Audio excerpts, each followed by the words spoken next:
oftentimes life just happens. Things happen, people come and go. You have no explanation as to why that is. So please, Deborah, regale us with the person who has entered back into your life totally unbeknownst, totally on a whim, but that you have a great story to tell us. Are we talking about Bjorn? Bjorn. How did you say his name? Bjorn. I feel like that's how you would say his name. Bjorn. Bjorn. Okay. Like there, you have to emphasize Bjorn. Bjorn. Bjorn. I don't know if people say it like that. I do. Okay. We could travel to Norway and see, right? We could. The land of our people, the land of Bjorn. The land of Bjorn. I think now, this is many, many years ago. So. What is? The story I'm about to tell. Many, many years ago. Many, many years ago. I'm pretty sure that my recollection is right. If I'm a little bit wrong on a couple details, I don't think it matters, right? Because they're not significant. I think I was 16, a junior in high school, and I don't remember the exact event, but I do know this. It was the beginning of school, and I think all the exchange students, like countywide, were at our school for something. Countywide exchange students were at Stadium High School in Tacoma, Washington. For something. Sure. Yeah, I don't know what. Just because it's a cool school. Again, if you want to see Deb's school, watch 10 Things I Hate About You. You're going to think it's fake, but it's absolutely real. It is the coolest school ever. Cool school. And so this is my recollection. Lay it on us. I think that those kids talked and told about where they were from and everything. And then there were people that were assigned to them to like take them to class with you. Like kind of mentor-y, peer leader-y for the day. Right. And I might be getting some of this wrong. Yeah, well, I mean, it's been a while. It's okay. There was this particular Scandinavian Norwegian guy. Are you stereotyping based on looks? Oh, he is a Norwegian stereotype. Got it. 100%. Blonde hair, blue eyes. I think he was a swimmer, so he was trim. I mean, every girl on the planet, at least at Stadium High School at that time, was like, oh my God, who is he? Who is he? I think there was another guy from Venezuela that looked exactly the opposite of Bjorn. It's Bjorn, baby. The same thing was happening. Anyways, my recollection is I got paired with Bjorn somehow to kind of show him around. And I don't remember if we went to class or I showed him around, but somehow we ended up. And are you leading us to believe that this was just by happenstance, serendipitous? It was just by accident that you and Bjorn were paired together? I feel like I didn't have a part in it. Yeah. I think everybody that knows you or has listened to this podcast doesn't believe that just happened. 16-year-old Debbie was different, okay? Okay. So I feel like I did. I mean, I don't think I went out and snatched him. That did not happen. Okay. And so we spent some time together that day. He was really, I mean, so nice. One of the nicest guys ever. And of course, he had this, darling Norwegian accent. And, he was very good looking. I'm not going to lie about all of it, right? But he was going to school at a school that was about as far away from my school and to be in the same county as you could be. Got it. So it's not like we were going to be tripping on each other frequently. No. But is tripping a code word for like the 60s? No, okay. I mean literally tripping over each other frequently. But by the end of the day, he asked for my phone number. Ooh, Bjorn, aggressive. Yeah. And not aggressive, a perfect gentleman. And hey, I'm just saying, you guys were together for 5 hours, and Bjorn's like, hey, let me get those digits. I think that's a today thing, Kevin. Oh, so it's more like, hi, Debbie, can I get your phone number? It's me, Bjorn. That's a bad, Norwegians don't speak 3 octaves higher. Mine do. Okay. Clearly in my world, they absolutely do. All right. So, I think we just talked sometimes, right? After you gave him your phone number, he just rang you on the rotary? Yeah. Rang me on the rotary is exactly right. Thank you. And I do not have an exact memory of how this part of it played out. Okay. But I do remember I got an invitation to his prom. From him? Yes. He called you and said, hi, Invited Debbie, me. it's me, Bjorn. Would you like to go to the county prom? Not the county prom, his school prom. My school prom? Yeah. So, which I was like, so the way I was then, this is a similar to me today. Yep. So I will say, just for all of you out there, I will go to any wedding in any country, especially if there are traditions different than ours. It's like a goal of mine. I mean, I want to experience it all. Okay. So if you live anywhere on the planet and you want to invite me to your wedding, I'll show up. I think it's like a cool thing. I think I might have felt about prom the same way. I want to go to an American prom with a Norwegian boy and see how different it is. I want to go to all the proms. Yeah, at all the schools. I'm sure they are dramatically different from one another. So I went to prom, and I can remember I had a great time with him. He was a super nice guy, and I mean, really a gentleman, really, I mean, genuinely a nice guy. And that was my junior year, and then he was gone. He was a year older. He was a senior. Back to Norway, Deborah. And then back to Norway. And I do remember we wrote, that's the days that people wrote letters. I just have to say, I try to write like a card that has 5 or 6 sentences in it, and my hand cramps up after sentence 2. Okay, so we wrote, and but I feel like it was honestly just like a wonderful friendship. It wasn't kismet. It wasn't meant to be with Bjorn, even though your children would have probably looked exactly like me anyways. It wasn't meant to be romantic. Correct. Right. And why do you think that is? Let's get into that. Why didn't it work with Bjorn Daddy? Get back. Probably because I didn't think he was here to stay. That was a big deal thing, right? Obviously. Sure. Just going back to Norway. I mean, I feel like there's 1,000 reasons you could give. Mostly I was a teenager. I was 16. Got it. Yeah. Like, I mean, are those 2 big enough reasons? Oh, yeah, sure. He doesn't actually live in this country and you're a teenager. Yeah, those seem to make sense. Those seem to make good sense. But then I know he came back, and I don't know if he came back. This is what I don't remember. I don't remember if he came back like my senior year, or I don't remember if he came back like maybe when I was a freshman in college. I don't remember when he came back. Got it. But he did come back to visit, his host family. They had, I think at least, they had a couple of boys, but they had at least, I think, one boy his age, right? And he invited me to my first concert at the Paramount Theater in Seattle. Ooh. Sly and the Family Stone. That was your first ever concert you went to? That was the first ever concert I went to. And Bjorn brought you. I mean, those are some bonus points for Bjorn. And we had to wait a long time before Sly showed up. It was that I don't doubt day, it. Yeah. My cursory knowledge of Sly would make sense. But when Sly showed up, it was a great concert. You and Bjorn boogied. Yeah. Well, no, we were in seats. Oh. But probably stood up and, And boogied. Yeah, possibly. That is kind of, I remember that. There might have been a letter or 2 afterwards. Got it. Right? But then life happened. Life happened. Yeah. And here's the thing, and I may have this wrong. I remember, here's what I thought. If you had asked me what happened to Bjorn, I would say Bjorn was in Norway. That sounds like a great indie film. What happened to Bjorn? Exactly. What happened to Bjorn? I would have said that Bjorn was in Norway married to an American girl. That's just a guess. You're just guessing that. No. I think I heard that somewhere. Oh, okay. And so that's could have been you. So that's what I always thought, is that he was in Norway married to an American girl. And I mean, 16, that was 50 years ago. Yeah, give or take. So long time ago. And this week on LinkedIn, Bjorn reached out. Dun, dun, dun. Of course, the internet. Nobody is safe. Nobody can hide. Safe.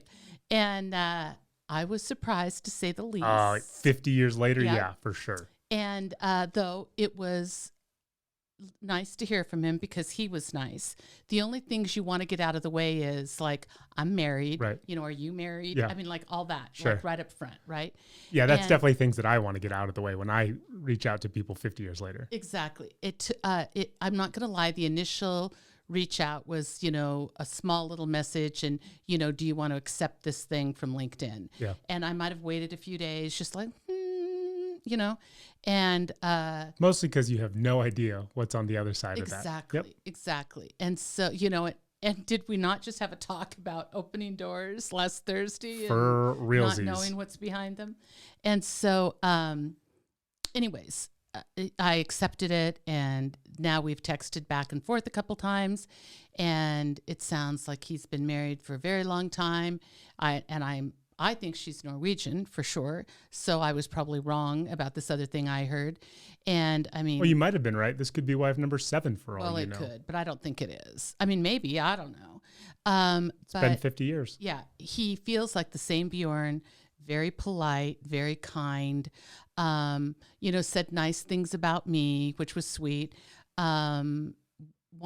Wanted to reach out because he wanted to make sure that life had been kind to me. Isn't it interesting? Like that is just the sweetest thing in the world. Of course. I mean, he's Bjorn. He's Bjorn. The He's sweetest man in the world. Isn't it interesting that you exist in somebody's memory banks as a 16, 17, 18-year-old girl? That's how they think of you. There is no other way for them to think of you besides that. So that's how he exists in my mind too. And 50 years later, he thought, this is actually how he thought, I'm just going to reach out to Deborah and see how she's doing. I don't even think that's Norwegian. That is perfect Norwegian / Scandinavian / Swedish chef. No way. So I think, no, it's like, I think it's super sweet. Like what I did was initially when I texted, I didn't say a lot, just, cursory stuff. Yep. And then happily married, have a son, blah, blah, blah. He's pretty big. Please don't come over here. Don't try to kill anybody. Yeah. We also have dogs. And I sent him that picture of you and I that we took that day we were having Cokes in the car. Yep. And Coca-Cola beverages in the car. Coca-Cola beverages in the car. Thank you. It's like Diet Coke. Diet soda. Decaffeinated. Soda pop. Yes. Yeah. So I sent him that picture. And I will say, because when you talk about 50 years ago and 16-year-old Deb, yep. Like when you take that current picture and send it, you're going like, bursting somebody's bubble here, right? I mean, I would hope there's not a lot of anticipation of, I wonder if she's not aged at all in 50 years. I am totally bursting somebody's bubble for sure. Oh, that's so great. Typically when people from the past reach out, it's not a good thing. Right. And so when you have these glimpses into the past from people who were nothing if not sweet and just kind memories. Yeah. It certainly is warming, especially around the holidays. It is. It was like the sweetest treat. I know I was reading some of the text to you and Dad in the kitchen one night, and Dad just keeps looking at me. Sure. You're doing your Bjorn voice, right? Which is so much fun for me to do. Exactly. And I guess I feel like I'm completely legitimate in doing this because I've told everybody, right? Based on what we know about Bjorn, we don't think that Bjorn's the most tech-savvy person, which is fine. Absolutely fine. There's no condemnation on that at all. So he might be in Norway. You think if you're tech savvy in Norway. He didn't know WhatsApp. He did. No.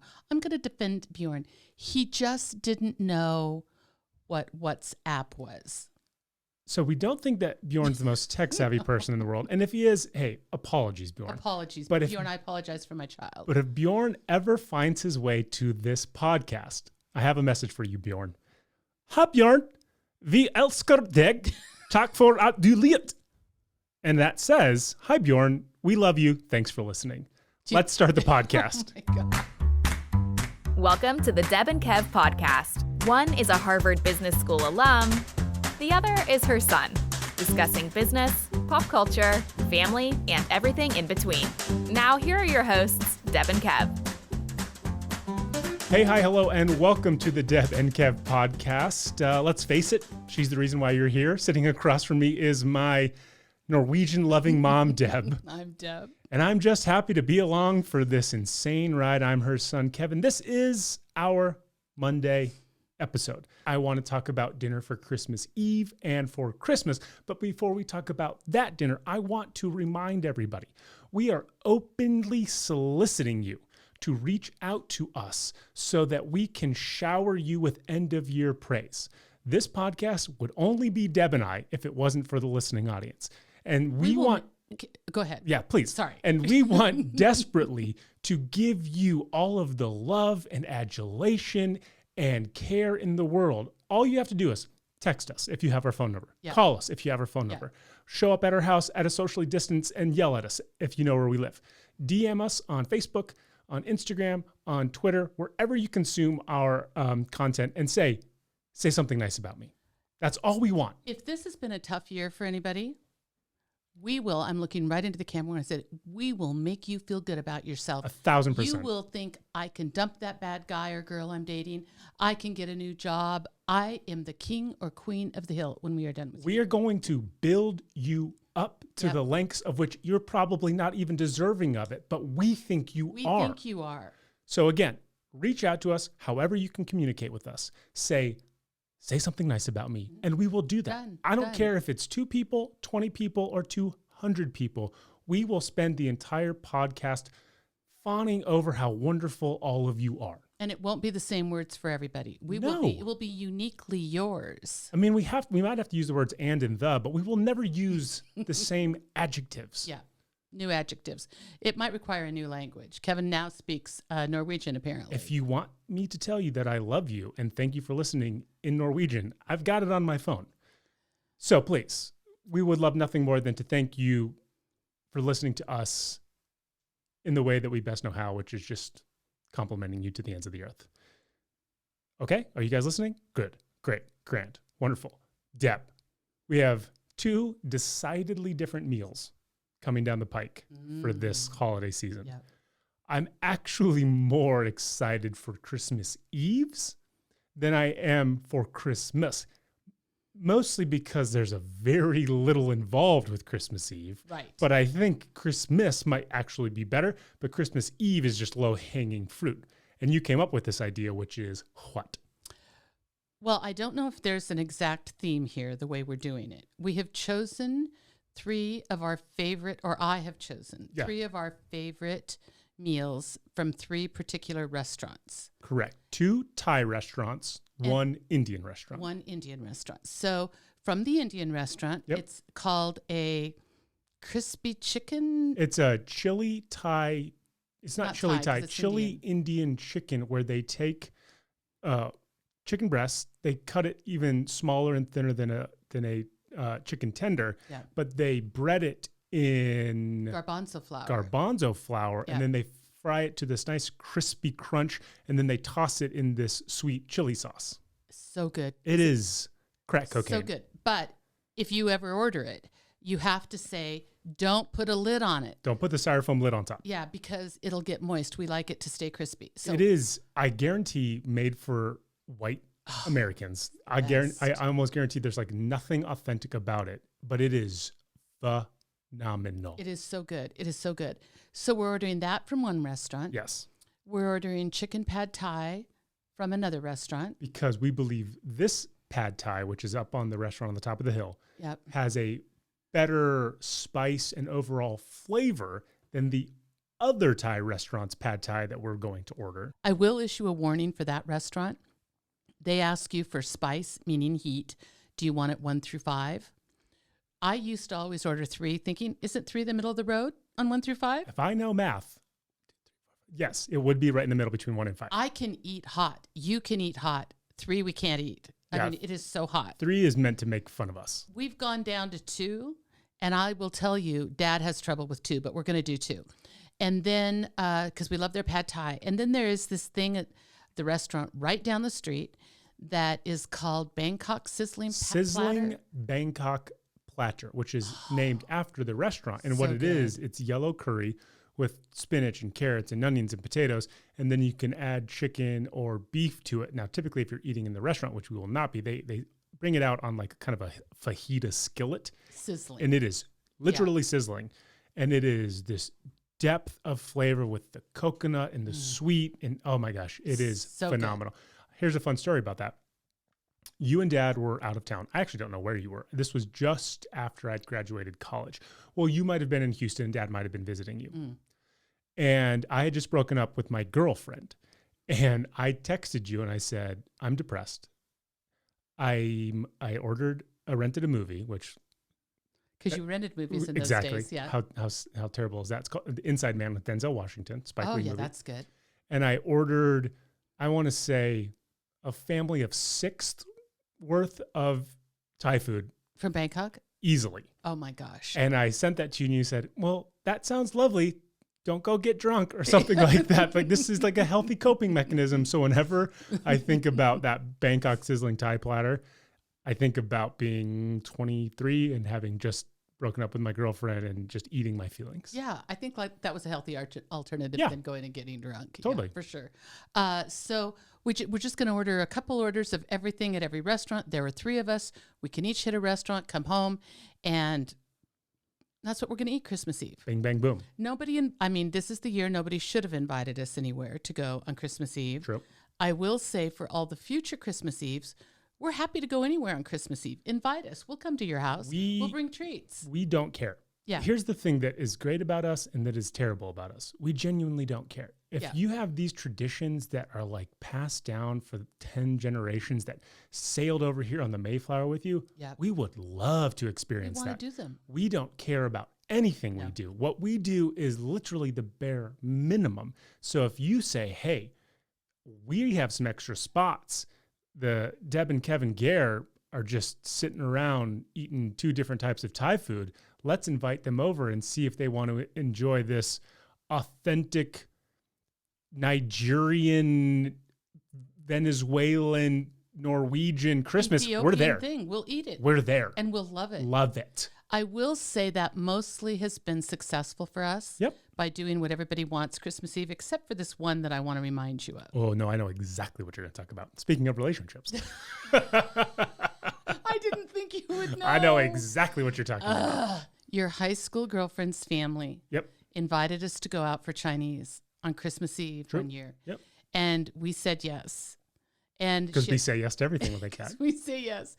And doesn't she have like 4 brothers or something? Oh, yeah.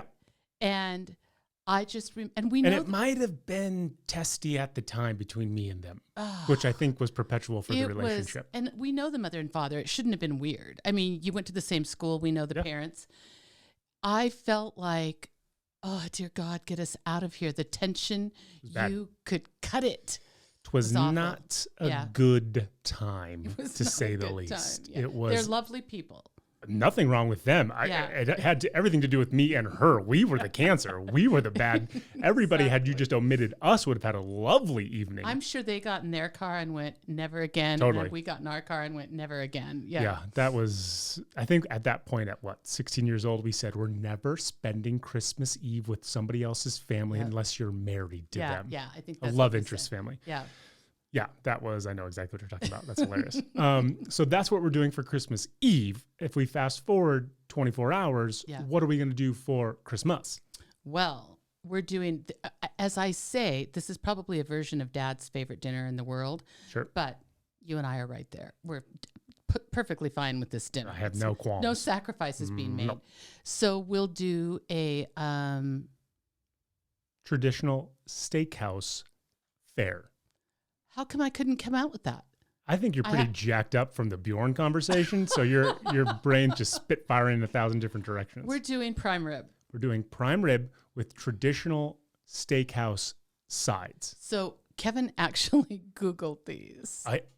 It's phenomenal. If you look at, first off, I Googled traditional steakhouse sides, and it brought me to a menu from 1880 or and there was 1950 or something. 5 different types of potato, 2 of which were just boiled potatoes, and then one was boiled in cream, where I was like, what? Who Insane. knew there was a thing called stewed potatoes? Stewed milk potatoes is what it was called. We're not doing that. We're not doing that. So I think what we'll do is we'll do the prime rib. Yeah. Which is, we love prime rib. Such minimal effort for such a great reward.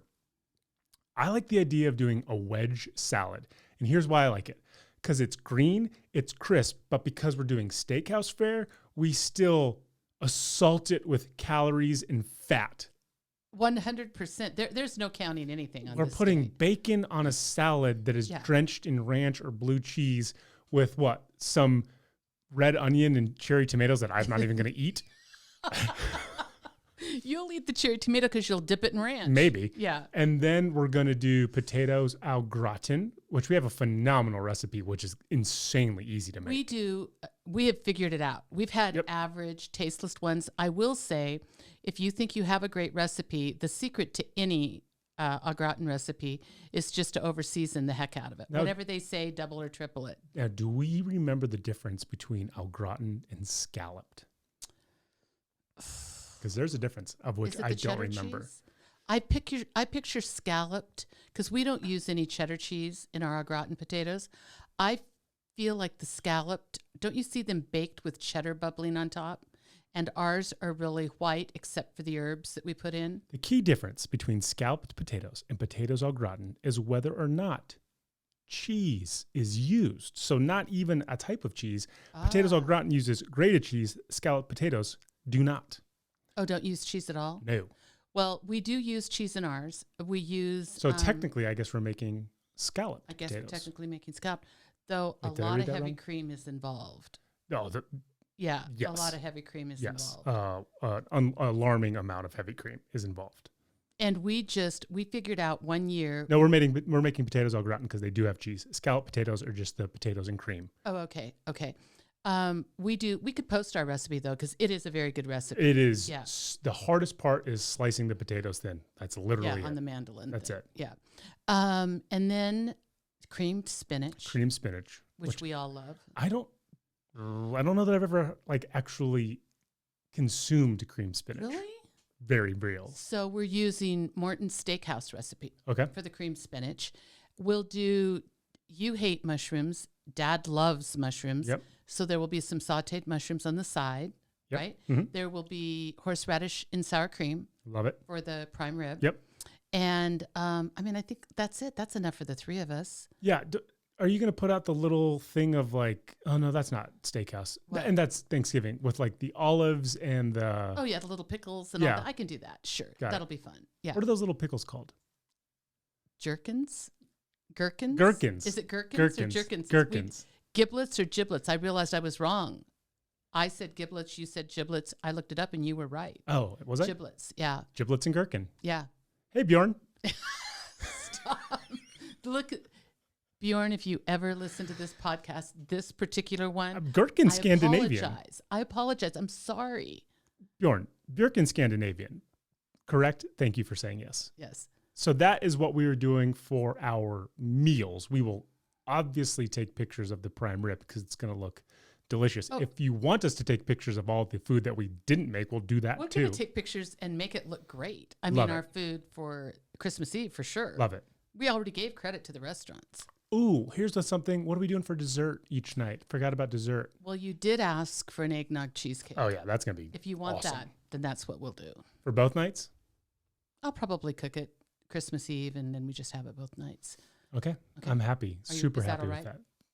Yes. If I said no, everybody would hate me. All right. Of course Eggnog that's enough. cheesecake it is. Yeah. What would be a traditional steakhouse dessert? Oh, Creme brulee? probably creme brulee. We could do a creme brulee. I don't care about that. Or not a Like a sundae. little cherries jubilee. I bet a cherries jubilee What's or a banana. cherries jubilee again? It's a little thing that's on a flame. Do you mean they do it tableside? Oh, yeah. Or a yeah. bananas Foster. Bananas Foster. Yeah, yep. That reminds me, Harris Steakhouse is closed forever. What? Yeah, because they sold the property. They closed it down. This was before the pandemic. Harris Steakhouse, for those of you who don't know, was the oldest and most atypical steakhouse. It was dark. There was wood everywhere. You could just see enough to walk. Everything was tableside. The Caesar salads, the bananas Fosters. It was in the basement of the casino. You Yep. had to go down. There was no windows. no windows. They made that cocktail, that big punch bowl cocktail tableside. It was everything you ever wanted from the 30s, 40s, 50s. Yeah. And We loved it. it just didn't last, sadly. Oh, that's too bad. I love Harris Yeah. Steakhouse. And it really did feel like it felt like, Frank Sinatra and the Rat Pack should be at the next 1,000%. table. Yeah, that's just how you felt going in there. It was very, very cool place. The waiters were there for 45 years. Oh, wow. Yeah. That's too bad. Sorry to end that cool segment on that down note, but Yeah. hey, Harris Steakhouse will live on in our souls in the form of our It will. Christmas dinner. It will. Perfect timing. Deborah, as we think about the end of December Yeah. and we think about our businesses Yeah. and how best we can prepare ourselves for the new year, which we are all waiting for, because with the changing of the calendar, all of the old problems are flown away. What are we needing to do for good housekeeping for our business? Well, I am going to say, I don't think all of our problems are floating away. I disagree. I know for a fact that once it's no longer December 31st, 2020 and becomes January 1st, 2021, the pandemic's over. There's no unrest, and we're all just going to be happy, healthy, and we're not going to remember anything about the last year. That's science. Look it up. Oh my God, would that be heaven? Yes. To not remember the last year? Seriously? Yeah, I think that's called like medically induced coma, and then you wake up in 2022. Exactly. That would be great. But I do think we're beginning to see the light at the end of the tunnel, though I did read today that the UK has a new, more aggressive strain of COVID. Okay, Debbie Downer. I'm just saying, so with businesses, there's all sorts of end of the year things to do. And the sad part about it is our favorite holiday is also at the end of the year. True. And the other sad part of it is people want time off at the end of the year. Mm-hmm. And so there's a lot of distractions in December. This little list that I'm going to give you probably would be best. The list should start maybe in October, even before Thanksgiving. So write this down for next year. But or we're try going to to go finish through it this year. it for all of you people that haven't thought about it yet, because you still have technically 2 weeks before the end of the year. And I will tell you, with my own business, I have scrambled to do some of these things at the last minute, at the witching hour, if you will. So, one of the things is to just look at your P&L, see how you're going to end up the year. And, do you want to defer any income? Do you not? Do you want to, if you're a business owner, do you want to pay? Have you maximized everything you can pay into, whether you have a 401k or an IRA, whatever you have? For those of you not in the know, P&L just means profit and loss, not a big deal. Oh, well, there you go. Thank you, Kevin. Just want to make that known for you. So you don't want, the objective here is to legitimately pay all your taxes that you owe, but not pay ones that you don't have to pay now. Let me ask you a question. Mm-hmm. Is it bad if you don't pay taxes? It is universally bad. Got it. If you don't pay taxes that you really do owe. I was on the fence about that, but thank you for confirming that. Is bad. Cool. Okay. Got it. So sometimes when you review that, and sometimes you look at your P&L and you have some extra money, there are things you can buy for your business, right? Write them off, and the money now was spent to something good and wasn't taxed the same. Give me an example. So if I own a business and I have $10,000 that is, after everything's been paid off. Yeah. I'm in the black with this 10 grand. Before the calendar turns 2021. Yep. What should I do with that excess income? So let's use medical for an example, because we're in a lot of medical offices. Okay. All right.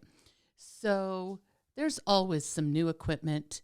Meaning I'm talking about medical equipment that people think, I wish I had that. And now you've got some extra income, order it. It could be something as simple as we need new computers. We need new printers. We need new chairs for the lobby. They're really, they've been reupholstered one too many times, right? It could be something like, we have carpet in the lobby. We've got to get that up. We're going to put down some tile or a harder surface. Anything you do like that. To kind of put back into the business. Right. Put back into the business. The things that you need.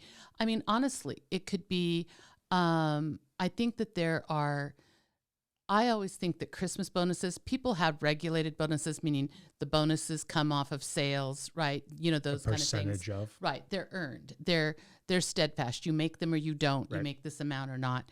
I think Christmas bonuses are often symbolic of how well the company has done or not done, which means like some year it could be something really incredible and some years, not so much, right? Correct. But if it is a year where you have additional monies and it's been a good year and your people, this has been a tough year, for a lot of businesses.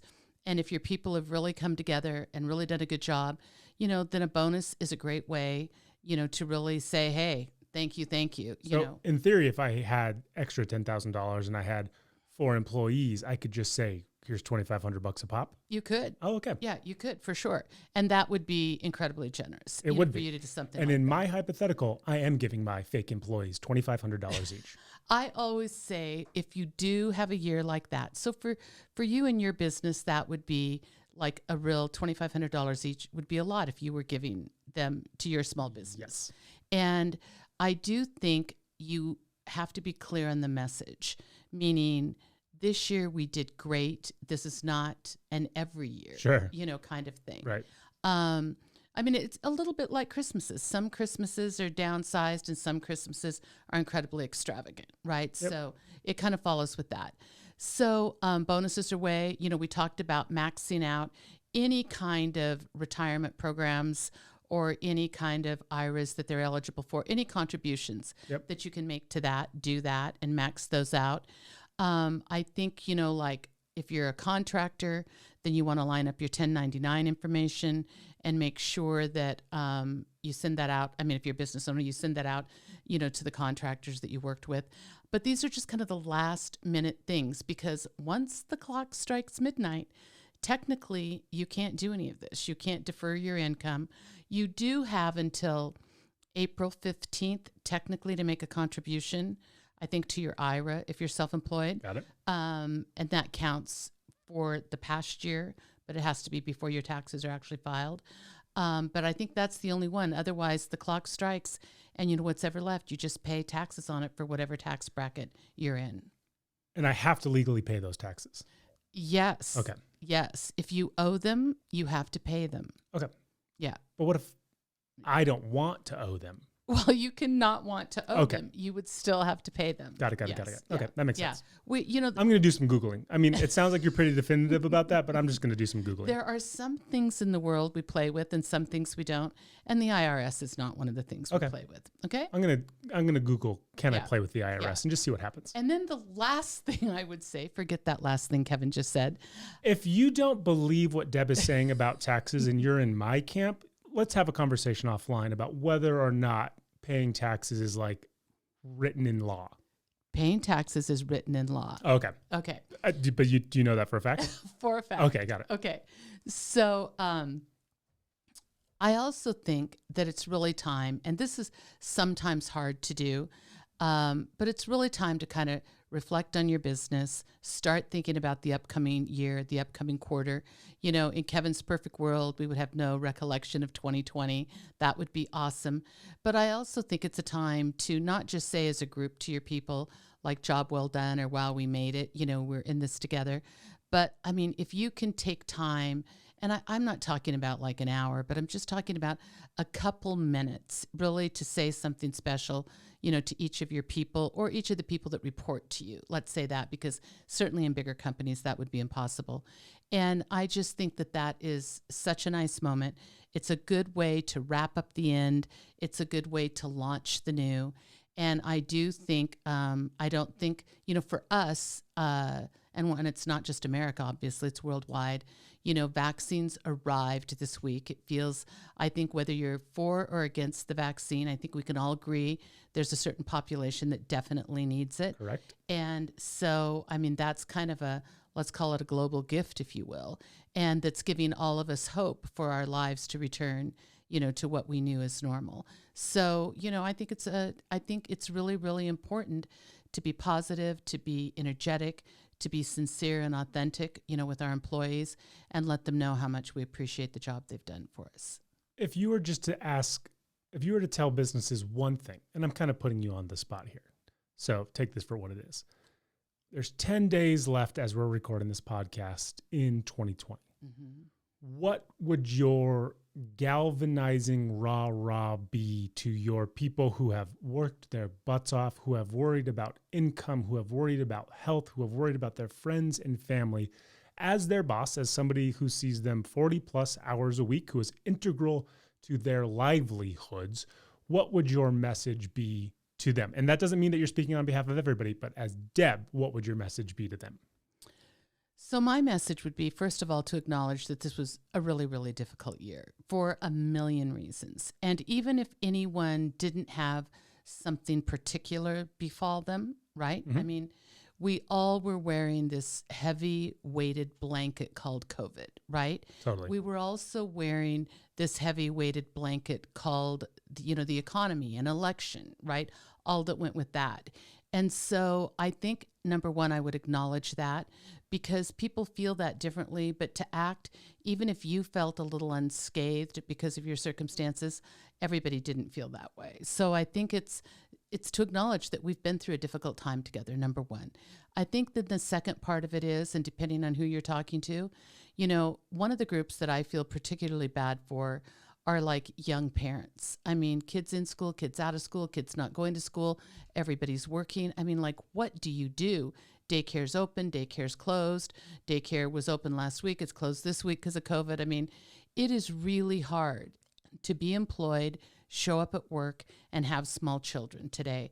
And so I think, like, to that group of people, that you really acknowledge that they managed that well. Do you know what I mean? For your business, and that you're grateful for it, you know, that was a really big deal.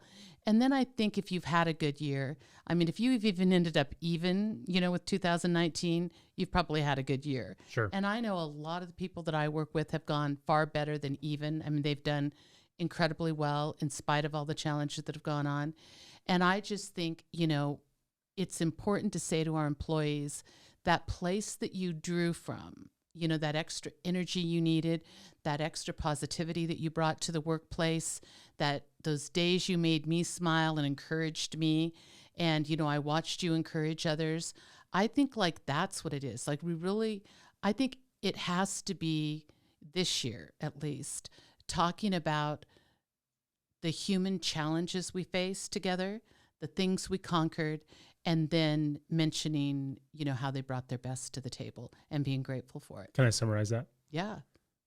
Acknowledge Yep. the bad, praise the good, forecast for the better. Perfect. I love that. Thank you. Yep. Thank you very much. Good job. Thank you. Yeah. But it's almost over. 2 more weeks. Oh, come on. Yep. Although I don't really want this season to end because I really am enjoying this season. Christmas I'm enjoying. Very much so. Yeah. I love the Christmas tree. I love our house, the way it's decorated. I love the fact that I don't feel remotely guilty adding a lot of eggnog to my morning coffee. I'm very happy with all of this. And there is this moment of, okay, clearly when 2021 hits, nothing's going to change. Right. But I do like living in this kind of holiday bubble that doesn't feel like it's being burst in our world simply because there's only 3 of us and we're maintaining the way we're maintaining. But that will be sad to me when it's over. But I will be happy to usher in a new year because with every day that passes, we get closer to having a vaccine administered to us, which then gets us closer to getting back to whatever the new normal will be. I agree. We're all, and I think, I mean, if there is any lesson to take with us, it is to be incredibly grateful that we survived this year. We haven't played this game in a while. It's your favorite game. It's the listeners' favorite game. I can't speak for them. You know, I think with this game, I should have a phone a friend, ask the audience, and what was the other thing on Millionaire that you could do? Yeah, we don't have the technology for that, so I'm not even Okay. going to entertain that idea. Fine. It is the Christmas edition of Use It in a Sentence. For those who are new, and there are thousands of you who are brand new to this podcast, we take words that Deb doesn't know, and we force her to use them in a sentence to the best of her deductive reasoning. This Christmas edition has nothing to do with pop culture words. It has everything to do with words that have long been forgotten, but somehow are still actual words defined in Webster's dictionary. I have a bunch of them, mostly because I don't think you'll get any of them. So they're just old words? Well, they're used in and around the Christmas holiday winter season. So they're words from like 1300? Potentially. Oh. And we don't really keep score on this. We clearly keep score on this just to see if Deb can feel good about herself when this is all said and done. But it's mostly just for fun, okay? Right. Have a good time with this, Deb. Okay. Embrace what this is. Use it in a sentence, Christmas edition. First word. Are you ready? I'm ready. Hug my dog. Wait, are these foreign words? No. Yes, they are. I swear to God, it's not. Spell it. It's an English word. It's an American word. Hug my dog. Wait, is it like an English, like a UK word? Old Northern English word. Okay, well, that's a different country. Oh, I'm sorry. What language do you speak, lady? I speak American English. Oh, geez. Please, all letters of complaint, send to Deb. Hogamadog. It's a noun. Is it food? No. Hug my dog. And it's a Christmas word.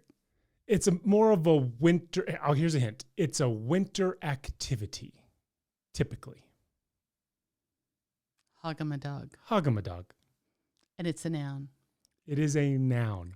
Mm-hmm. Okay, so I love the wintertime. I love We all the do. snow. And I love it every winter. My family has a tradition. We go out to our large country house in northern England. Oh, nice. And I haven't been there yet. We have many acres. So it's really, really fun. And, you know, we have a tradition where we let the pigs run wild. Oh, okay. And of course, we have dogs. Okay. Yeah, like the queen. But we don't have, I think she has, doesn't she have beagles? Oh, the Queen of England? Yeah. Sure. Based on my knowledge of the crown. Yeah. We have English Springer Spaniels. Okay. And it's this great tradition where we all go out in our little welly boots and we're all snuggled up and the dogs chase the hogs down and the first one got and killed. What are you Butchered for dinner. doing? So when I said this is a traditional winter thing, you thought it was bloodlust of dogs killing pigs in the snow? That's what I'm going for, hog-a-ma-dog. Okay, it is an old Northern English word for a huge snowball. Oh, for Rolling a God's sakes. smaller snowball through a snowfield, like creating the base of a snowman. That's Hog-a-ma-dog? hog-a-ma-dog. Not I think you're wrong. dogs killing a pig for your enjoyment and eventual meal. Yeah, okay. Holy moly, lady. I'll bet more people lean into my definition than yours. I said to you, it's a traditional winter activity, and you think people are like, hey, you know what's a really traditional winter activity? Dogs killing pigs. Let's go hug-a-ma-dog. That's what we say at our house. If anything, I would think it would be something like you cuddle with your dog in the snow. What about the hug part? I'd more like hug-a-ma-dog, not hog-a-ma-dog. Oh my God, this is going to take a turn. This next word is a verb. Don't you start looking things up on your computer. No, there's nothing here. I'll close it. It's crump. Crump? Not to be confused with crunk, but crump. Spell, please. C-R-U-M-P, crump. And where's this from? Is it an American word? It's an English word. I mean, yeah, I think they would, yeah, technically it has made its way over to America. So, normally during the course of the year, I often have tea and crumpets. However, during the holidays, I am so inclined to use my favorite old family recipe and just make crumps. My family loves them. I see what you did there, and I like it. It's wrong. Oh. Crump, because it's a verb, Oh, that's a verb. I forgot. is the crunching sound you make walking on partially frozen snow, Crump, crump. like crumping. So you that crump.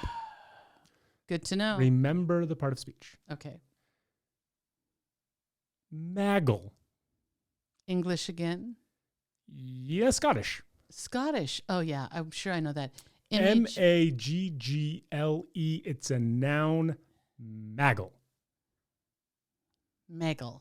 It's a noun. Yes. And is it specific to winter or Christmas? Specific to winter in the same arena as crump. Not your definition, my definition. Oh, okay. Maggle. Maggle. It's a noun. It's a noun with Scottish origins. Nothing is better than snow in Scotland. Oh, facts. We get so much rain. So nothing is better than snow in Scotland. Are you assuming the identity of a Scottish person in this? Without an accent. Oh, sad. Okay. And Nothing is better in Scotland than snow. Yeah. Okay. And then you wouldn't understand what I said, and then I can use Maggle. I was going to say that might actually work in your behalf. Our family loves to go out in the snow Okay. and have a Maggle. No, I think I got it. you didn't. I mean, no, you Yeah, didn't. I think I you did. are trying. You're trying to game the system right now. According to the Scottish National Dictionary, and it's kind of old Scots dialect, to trudge laboriously through mud or snow. It's possible that it was derived from the word mog, to potter along, or to move slowly or unthinkingly. So you would maggle through knee-deep snow. You maggle while crumping the snow. I don't think you can take Magel. There was that was bad information I was given. Next word. Yule shard. Yule shard. Yuleshard. Yule shard. I don't have a part of speech for this. And is it Christmas? Yeah. It's something people do. Here's a good hint. It's something that people do on December 23rd or 24th. Yule shard. Yule shard. Do they do it alone or together? Typically it'd be alone. Yule shard. So in America, Mhm. we have Yuletide. We do. Like Facts. Yuletide greetings. Correct. Right? Okay. But in England, is it? This would be in the Scandinavian countries. Oh, Kevin. These are but- your people. Hi, Bjorn. In those beautiful Scandinavian countries that, of course, at this time are completely covered with snow, there is a holiday preceding Christmas called St. Lucia, I think. This is a noun, just so you know. Okay. And a Yule shard is this incredible pastry that we make to celebrate St. Lucia Day. You think that's what people do on December 23rd and 24th? Yeah. By themselves. Wrap presents? Okay, I that's don't know. closer. Whatever you were talking about. It is someone who leaves a lot of work to be done on Christmas Eve, like wrapping presents. So it's like procrastination? Yes, you're a Yule Oh. shard. Oh, okay. This is ridiculous now. This has gone. No, people at home are booing you. They're booing you for not listening to a single hint I've been giving you. Go ahead. I have been giving you I'm not counting this. gravy, baby. I'm not And counting. you're like, a weird baking thing? You can't use foreign words. These Yule are all shard. words. You know You're what a Yule is? Shard. I mean, I might be this year. Yeah. I actually might be a Yule shard this Yeah. year, depending on how I procrastinate. You use that properly in a sentence. Okay. It's a noun. Yes. Crapulence. Crapulence? From what country is that word? English. Crap. Crapulence. Crapulence. Crapulence. And it has to do with Christmas? It has something to do maybe Christmas Eve night or Christmas night, maybe even Thanksgiving night. Okay. Mm-hmm. So, in America, if you've eaten too much and you're stuffed and you feel bad, you could have some flatulence. But here in England, if you've eaten too much and it disagrees with your digestive system, we call it crapulence. That's a point for Deb. You are Yay. crapulent if you are suffering from sickness in resulting in having excessive drinking or eating. Yay, got one. That's great. Crapulence. I'm You're going to welcome. use it from now on. See, you listened to the hint Yeah, I did. and you applied it. Yeah. You didn't go rogue. I just went straight for the word. Love it. Come on. Here's one that I think you should get. Okay. Ice legs. What country and spell it, please? This is just an American word. Oh, it is. ICE-LEGS. It's a noun. Ice legs. Ice lights. Legs. The things connected to your hips, connected to your feet. Ice legs. Legs.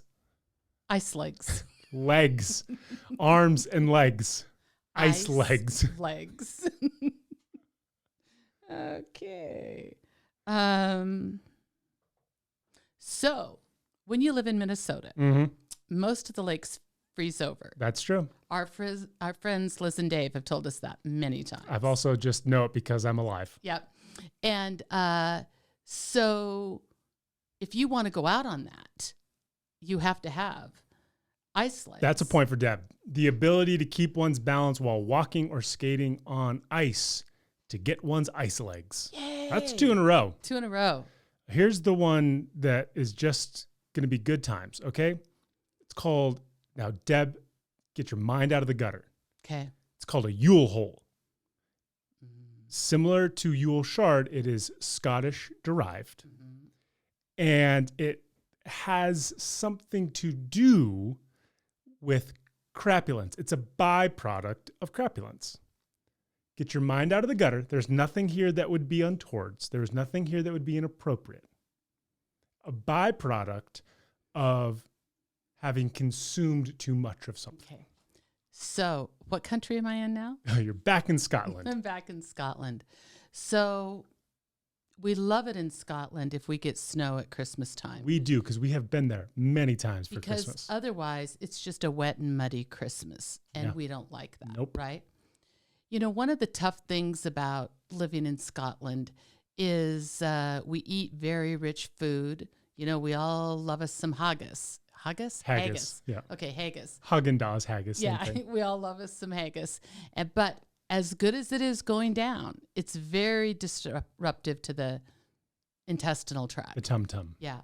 And so there's nothing worse when 2 or 3 people have some severe crapulence and there's a line waiting for the Yule hole.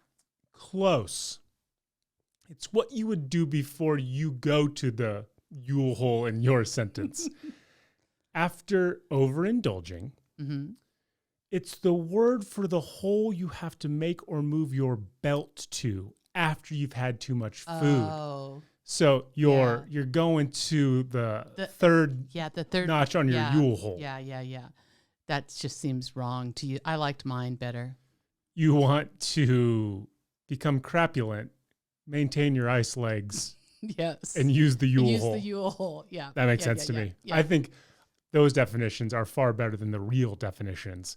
But listen, I didn't anticipate you to maybe ice legs. I was going to go on from ice legs, but then when you said yes, I went like, I got it. Yeah. Ice legs, spot on. Crapulence, spot on. You started listening to the hints. Yeah, I did better. And you did Thanks, Kev. better. Christmas edition of Use It in a Sentence. Not great. But better. But better.